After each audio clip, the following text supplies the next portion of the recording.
Hello friends, आप देख रहे हैं सरकारी जॉब भर्ती और मैं हूं हेमंत साहू। दोस्तों, आज के टॉपिक में बात करने वाले हैं सहायक विकास विस्तार अधिकारी का जो भाग चौथा नंबर के हैं, यानी कि जो एडीओ से संबंधित क्वेश्चन आंसर चल रहा है उसमें चौथा भाग है। दोस्तों, सिलेबस के हिसाब से हम लोग जो तैयारी कर रहे हैं उसमें जो है ग्रामीण विकास की जो फ्लैगशिप योजनाओं की जानकारी है। इसके अंतर्गत यानी कि जो छत्तीसगढ़ की सरकार की योजना है और केंद्र सरकार की जो योजना है, साथ ही जो सूचना का अधिकार है, जल संग्रहण की जो शक्ति है, सामाजिक अंकेक्षण है, तो उसके बारे में जो महत्वपूर्ण क्वेश्चन आंसर बनते हैं उसमें आज हम लोग जो है 30 वस्तुनिष्ठ प्रश्न को देखने वाले हैं। और 30 वस्तुनिष्ठ प्रश्न में से जो 15 का जो लास्ट का 15 क्वेश्चन है वहाँ सूचना का अधिकार अधिनियम 2005 से संबंधित महत्वपूर्ण क्वेश्चन है। 30 मैंने इसलिए लिया है क्योंकि इसमें थोड़ा सा डिटेल से वही बताऊंगा ताकि आप लोगों को अच्छे से समझ आ सके।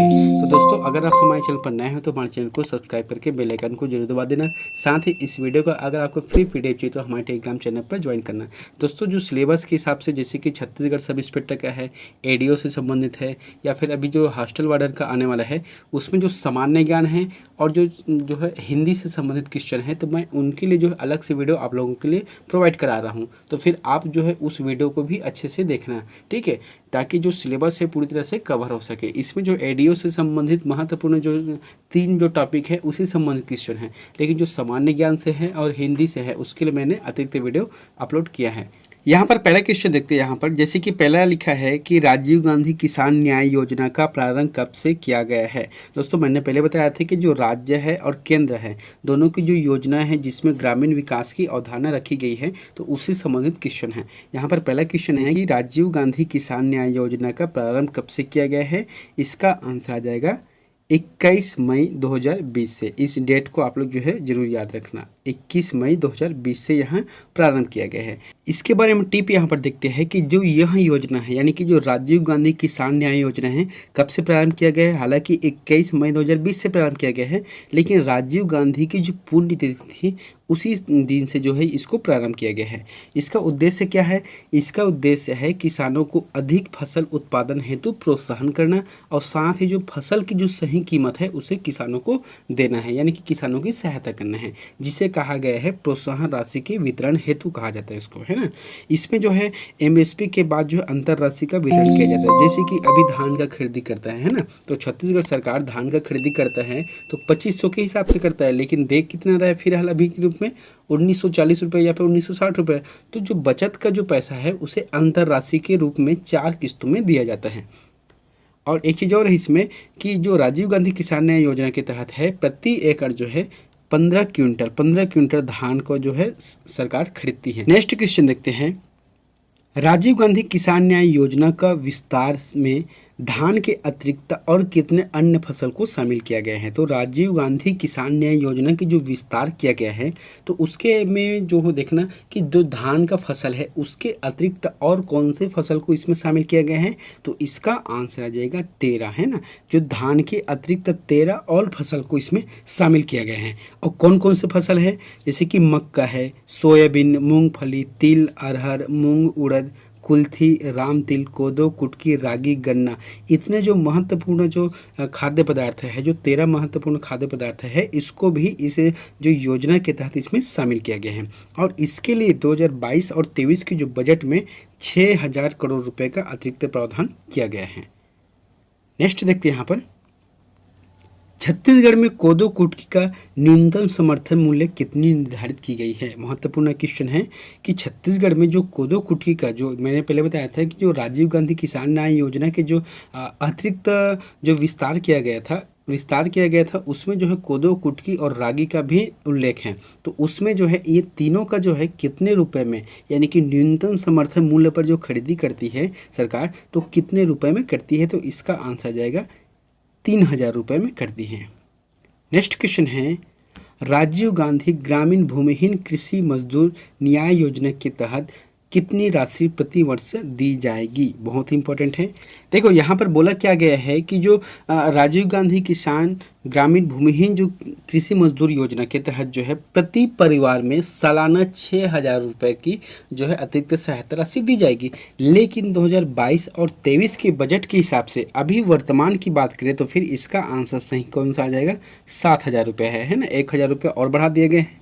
तो अब जो है राजीव गांधी ग्रामीण भूमिहीन कृषि मजदूर न्याय योजना के तहत जो है 7,000 रुपये प्रति परिवार को सालाना दिया जाएगा। यहाँ पर कुछ एक्स्ट्रा फैक्ट भी देख लेते हैं। अब देखो इसमें किसको किसको दिया जाएगा। सबसे पहले बात तो जिसके नाम पर अगर खेत है उसको नहीं दिया जाएगा, है ना।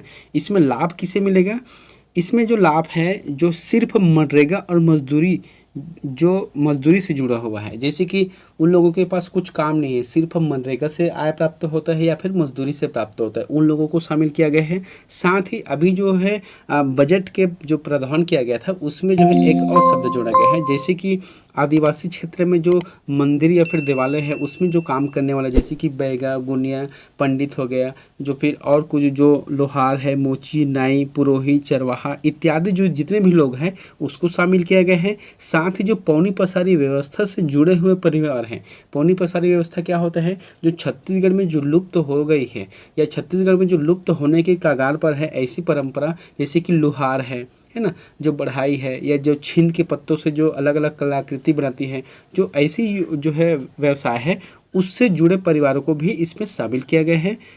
नेक्स्ट क्वेश्चन देखते हैं यहाँ पर, गोधन न्याय योजना छत्तीसगढ़ के किस त्यौहार से प्रारंभ किया गया है। महत्वपूर्ण प्रश्न है कि गोधन न्याय योजना का जो है छत्तीसगढ़ में कौन से त्यौहार से इसको प्रारंभ किया गया है। इसका आंसर है हरेली। हरेली जो त्यौहार है, हरेली जो पर्व है उसी दिन से जो है इसको प्रारंभ किया गया है। अब उसका डेट कौन सा है, उसका समय कौन सा है, 20 जुलाई 2020 को, है ना, 20 जुलाई 2020 से इसको स्टार्ट किया गया है। और जिस दिन स्टार्ट किया गया था वहाँ छत्तीसगढ़ में हरेली का पर्व था, हरेली त्यौहार मनाया जाता है। अब देखो इसमें क्या है, गोधन न्याय योजना के तहत जो है छत्तीसगढ़ सरकार जो ग्रामीण लोग हैं जिसके पास गौ बालक है यानी कि जो गौ पालते हैं उन लोगों से छत्तीसगढ़ सरकार जो है 2 रुपये प्रति किलो के हिसाब से वहाँ खरीदती हैं। अब खरीदी की कौन, इसके लिए प्रावधान किया गया है, जो गाँव के जो समूह हैं, जो महिला जो स्व सहायता समूह हैं उसके माध्यम से 2 रुपये प्रति किलो के हिसाब से उसको गोबर को खरीदती है।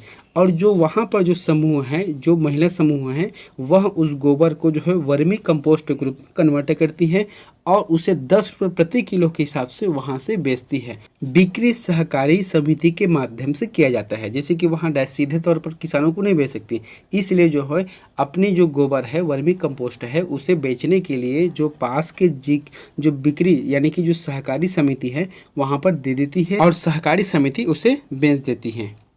नेक्स्ट क्वेश्चन देखते हैं यहाँ पर, छत्तीसगढ़ में मिलेट मिशन का शुभारंभ किस तिथि से किया गया है। तो छत्तीसगढ़ में मिलेट मिशन का जो शुभारंभ है वह कौन सी तिथि से किया गया है। इसका आंसर आ जाएगा 10 सितंबर 2021। 10 सितंबर 2021 से इसको प्रारंभ किया गया है। इसके बारे में एक चीज़ यहाँ पर मैंने लिख दिया है, कोदो, कुटकी एवं रागी को लघु धान्य फसल के रूप में बढ़ावा देना है। इनकी खरीदी छत्तीसगढ़ लघु वनोपज सहकारी संघ एवं वन समिति के द्वारा कोदो, कुटकी और रागी की फसल को लेने वाले किसानों को 9,000 रुपये प्रति एकड़ के हिसाब से इसको सहायता दी जाती है। साथ ही धान के बदले अगर इस जो फसल है कोदो, कुटकी और रागी को उत्पादन करते हैं तो उसको जो है 10,000 रुपये प्रति एकड़ के हिसाब से आदान सहायता दी जाती है। अब छत्तीसगढ़ में देखो, छत्तीसगढ़ में कितना है, 20 जिलों में इस चीज़ का उत्पादन किया जाता है, इस जो लघु धान्य फसल है उसका उत्पादन किया जाता है। साथ ही इंटरनेशनल ईयर ऑफ मिलेट 2023 मनाया जाएगा और 2023 में छत्तीसगढ़ एक मिलेट हब के रूप में उभरने वाला है। राजीव गांधी किसान न्याय योजना के दायरे में इसे शामिल किया गया है।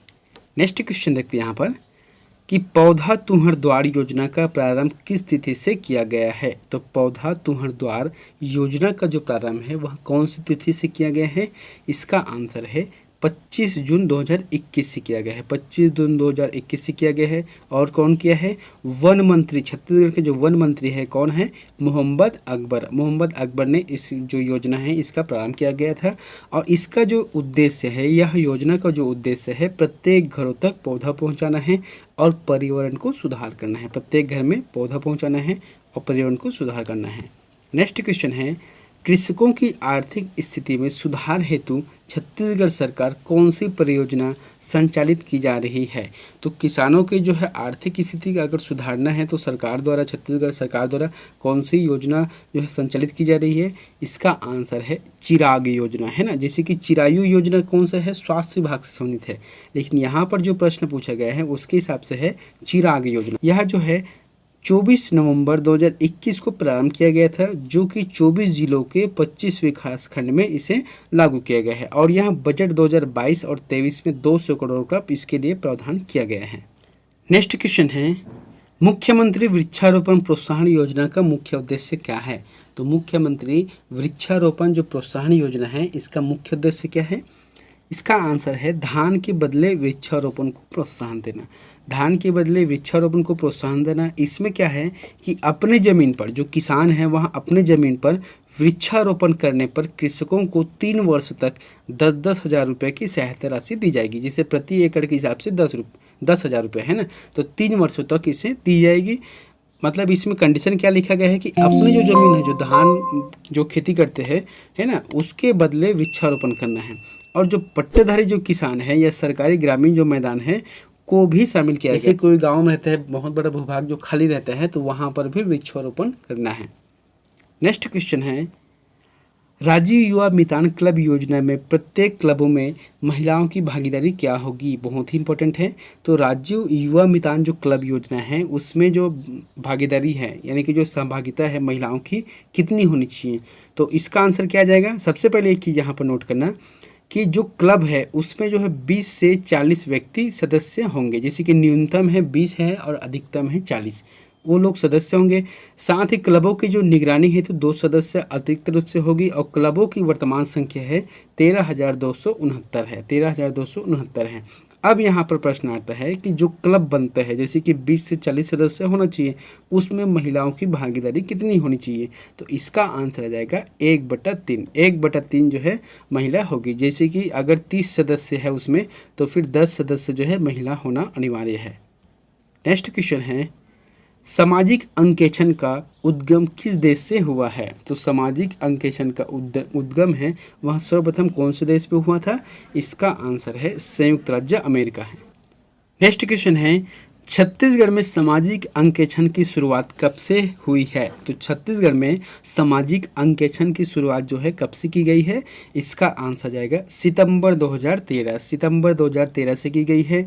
यहाँ पर मैंने कुछ टिप भी लिख दिया है कि छत्तीसगढ़ सामाजिक अंकेक्षण इकाई छत्तीसगढ़ सोसाइटी पंजीयन अधिनियम 1973 के तहत पंजीकृत स्वशासी संस्था है। नेक्स्ट क्वेश्चन है, भारत निर्माण क्या है? तो भारत निर्माण क्या होता है? इसका आंसर आ जाएगा यहाँ पर ग्रामीण अधोसंरचना के विकास हेतु समयबद्ध कार्यक्रम, है ना। जो ग्रामीण अर्थव्यवस्था का विकास, जो गांवों का विकास करेगा तभी जो है भारत का विकास होगा। इस सिद्धांत पर ग्रामीण अधोसंरचना के विकास हेतु समयबद्ध कार्यक्रम भारत निर्माण का महत्वपूर्ण हिस्सा है। यहाँ पर मैंने कुछ टिप भी लिख दिया है कि ग्रामीण लोगों को बेहतर जीवन प्रदान करने के लिए भारत सरकार ने 16 दिसंबर 2005 को इस कार्यक्रम की शुरुआत की। देखो 16 दिसंबर मैंने बताया था कि अगर पूछ देता है कि भारत निर्माण जो कार्यक्रम है इसकी शुरुआत कब की गई है, तो इसका आंसर आ जाएगा 16 दिसंबर 2015 को स्टार्ट किया गया है, इस कार्यक्रम की शुरुआत की गई है। नेक्स्ट क्वेश्चन देखते हैं यहाँ पर, हर घर तक बिजली, पानी, सड़क, टेलीफोन, सड़क एवं जो ग्रामीण के लिए घरों का निर्माण करना है। यहाँ पर मैंने कुछ एक्स्ट्रा शब्द लिख दिए हैं। यहाँ पर 6 शब्द होना चाहिए, जैसे कि बिजली, पानी, सड़क, टेलीफोन और ग्रामीण क्षेत्रों में जो घरों का निर्माण है वह किस योजना के आधारभूत उद्देश्य के अंतर्गत आता है? तो इसका आंसर आ जाएगा भारत निर्माण योजना। भारत निर्माण योजना के अंतर्गत यहाँ आता है। नेक्स्ट क्वेश्चन है, संपूर्ण स्वच्छता अभियान के अंतर्गत कौन सा पुरस्कार दिया जाता है? तो संपूर्ण स्वच्छता अभियान के अंतर्गत कौन सा पुरस्कार दिया जाता है? इसका आंसर आ जाएगा निर्मल ग्राम पुरस्कार। निर्मल ग्राम पुरस्कार दिया जाता है संपूर्ण स्वच्छता अभियान के अंतर्गत। नेक्स्ट क्वेश्चन है, सूचना का अधिकार अधिनियम लोकसभा में कब पास किया गया? बहुत ही इंपॉर्टेंट है। तो सूचना का अधिकार जो अधिनियम है वह लोकसभा में कब पास किया गया है? इसका आंसर आ जाएगा सेकंड नंबर 11 मई 2005 को। 11 मई 2005 को लोकसभा में पास किया गया है। यहाँ पर अतिरिक्त भी लिख दिया है कि राज्यसभा में 12 मई 2005 को पास किया है। जैसे कि यहाँ पर लोकसभा में कितना है, 11 मई है और राज्यसभा में 12 मई है। और राष्ट्रपति की जो स्वीकृति है वह 15 जून 2005 को इस राष्ट्रपति ने स्वीकृति दे दी है। नेक्स्ट क्वेश्चन है, सूचना का अधिकार अधिनियम किस वर्ष से पूरे भारत में लागू हुआ? तो कौन से वर्ष सूचना का अधिकार जो अधिनियम है वह पूरे भारतवर्ष में लागू हुआ? इसका आंसर आ जाएगा 12 अक्टूबर 2005। 12 अक्टूबर 2005 को पूरे संपूर्ण भारत में लागू हो गया। नेक्स्ट क्वेश्चन है, सूचना का अधिकार भारतीय संविधान के किस अनुच्छेद के अंतर्गत रखा गया है? बहुत ही इंपॉर्टेंट है कि सूचना के जो अधिकार है वह भारतीय संविधान के किस अनुच्छेद के अंतर्गत रखा गया है? इसका आंसर आ जाएगा अनुच्छेद 19। अनुच्छेद 19 के ए में रखा गया है ना। नेक्स्ट क्वेश्चन है, सूचना का अधिकार अधिनियम 2005 कितने अध्याय तथा धाराओं में विभाजित है? तो कितने अध्याय और जो है धाराओं पर आधारित है? इसका आंसर आ जाएगा पहला नंबर का, है ना। अध्याय 6 हैं और जो इनकी जो धारा है वह 31 है और साथ में इसकी जो अनुसूचियों की संख्या कितनी है? 2 अनुसूची भी इसमें शामिल किया गया है। नेक्स्ट क्वेश्चन है, सूचना का अधिकार अधिनियम का उद्देश्य है? तो सूचना का अधिकार जो अधिनियम है इसका क्या उद्देश्य है?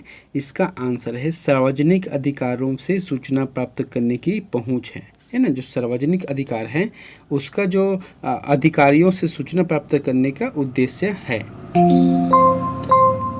नेक्स्ट क्वेश्चन है, मुख्य सूचना आयुक्त का कार्यकाल कितने वर्ष का होता है? तो मुख्य सूचना आयुक्त का जो कार्यकाल रहता है वहाँ 5 वर्ष तक रहता है। और इसमें एक चीज़ और अतिरिक्त लिख लेना, इसमें जो 5 वर्ष तक रहता है या फिर 65 वर्ष, जो इसमें पूर्ण पहले हो जाए। नेक्स्ट क्वेश्चन है, सूचना का अधिकार किसे प्राप्त होता है? तो किस सूचना का जो अधिकार है वह किसे प्राप्त होगा? इसका आंसर आ जाएगा सभी नागरिकों को। यानी कि जो आदमी, जो व्यक्ति सूचना चाहता है अगर वहाँ आवेदन देता है तो उसे वहाँ प्राप्त होगा, हर किसी को यहाँ प्राप्त नहीं होता। तो इसका आंसर क्या आ जाएगा? सभी नागरिकों को जो सूचना चाहिए गई है। नेक्स्ट क्वेश्चन है, निम्न में से कौन सूचना के अधिकार में शामिल नहीं है? तो सूचना के अधिकार में कौन शामिल नहीं है?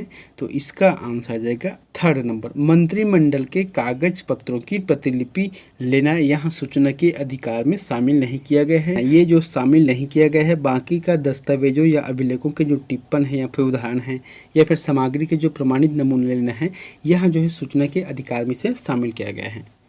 नेक्स्ट क्वेश्चन है, सूचना का अधिकार अधिनियम 2005 के अधीन केंद्रीय सूचना आयोग मिलकर बनेगा। तो कि कौन से जो है जो अधिकार है, जो अधिनियम है, सूचना का अधिनियम है, इसके अंतर्गत जो है कितने लोगों का सदस्य मिलकर यहाँ बनेगा? तो इसका आंसर क्या आ जाएगा?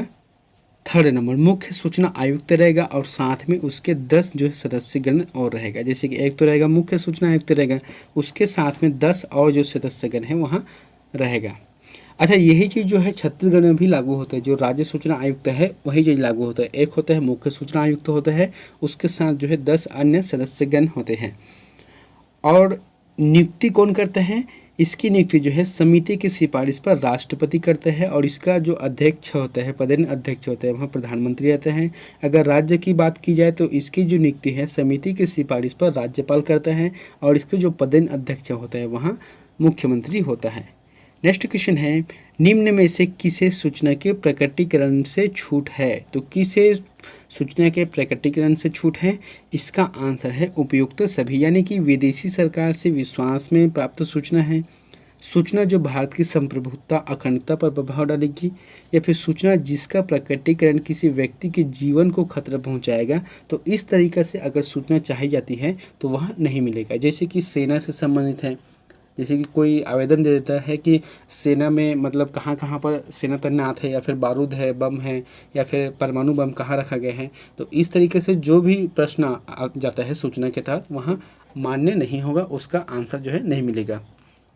नेक्स्ट क्वेश्चन है, सूचना का अधिकार अधिनियम के तहत बीपीएल श्रेणी के आवेदकों को कितनी राशि देन होती है? तो कितनी राशि देन होती है बीपीएल जो श्रेणी के लोगों को? इसका आंसर है निःशुल्क। अगर कोई भी सूचना चाहती है तो बीपीएल जो श्रेणी के लोग हैं, तो बीपीएल श्रेणी के लोग हैं उसको कैसे प्रमाणित करना है? उसके लिए जो राशन कार्ड है उसको साथ में अटैच करना पड़ेगा, तब जाके बीपीएल श्रेणी के वहाँ जो आवेदक है उसको मान्य मिलेगी और वहाँ निःशुल्क जो है आवेदन कर सकता है। नेक्स्ट है, सूचना के अधिकार के तहत कितने दिनों में आवेदक को सूचना दी जाती है? तो कितने दिनों में आवेदक को सूचना दी जाती है? इसका आंसर है 30 दिनों के भीतर जो है उसको सूचना दी जाती है। मैंने यहाँ पर कुछ एक्स्ट्रा फैक्ट भी लिख दिया है कि जो सामान्य जो जानकारी है वहाँ 30 दिनों के अंतर्गत दी जाती है, जो विशेष जानकारी है वहाँ 35 दिनों के अंतर्गत दी जाती है, और जीवन से संबंधित विषय हो तो 48 घंटे के अंदर।